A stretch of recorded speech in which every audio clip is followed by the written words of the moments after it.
Morning po. Mag-a-apply ka sa manager? Opo, mag-a-apply po ako. Ako, hindi bagay sa'yo. If I were you, sa iba ka na lang mag-apply. Kasi mukhang hindi naman sa'yo bagay dito. Mas bagay sa'yo janitor. Nakakalibad-bad ang mga kagaya mo. Mawalang galang na po kung hindi naman po tama ang mga sinasabi niyo po. At minamaliit niyo po ako dahil ganito po ang itsura ko. Aba, sumasagot ka pa. Hindi naman tayo magka-level at isa pa. Nakapagtapos ako ng kolehiyo. At graduate ako as a summa cum laude, pasado sa board exam. Anong laban mo? Umalis ka na nga, naalibadbaran ako sa amoy mo. Okay, next applicant.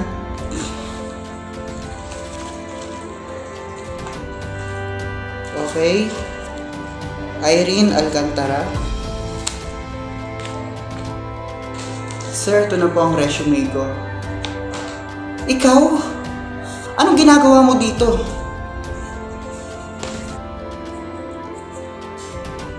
So, ikaw pala si Irene Alcantara.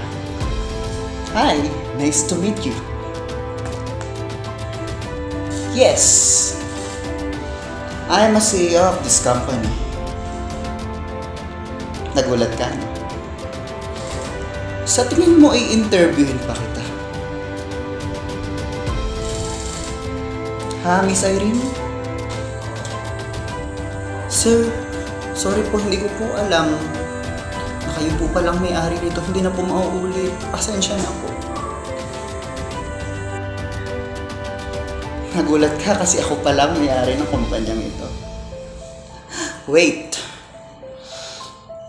Akala mo hindi ko nakakalimutan lahat ng ginawa mong pagmamaliit sa akin at panghuhusga? Sabi mo,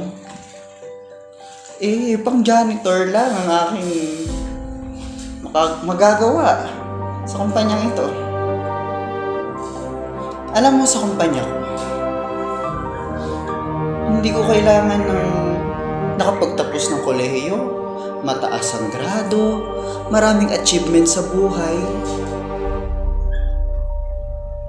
Pero mayabang, bastos, walang good manners and right conduct.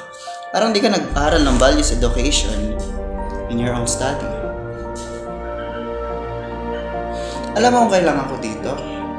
May puso, may pagpapahalaga sa tao, at higit sa lahat hindi bastos.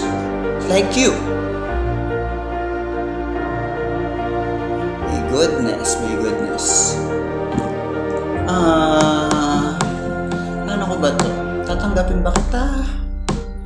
Kaya alam kung tatanggapin kita, baka bumagsak ang kumpanya ko dahil sa ugali mo. Kaya I decided na hindi na lang kita tanggapin. Kahit makaawa ka pa. At maging lesson sa'yo lahat ng pinagagawa mo na hindi lahat ng minamaliit mo ay gano'n. Okay?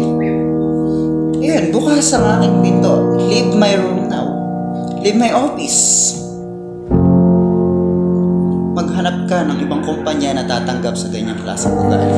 Spirit, lead me where my trust is without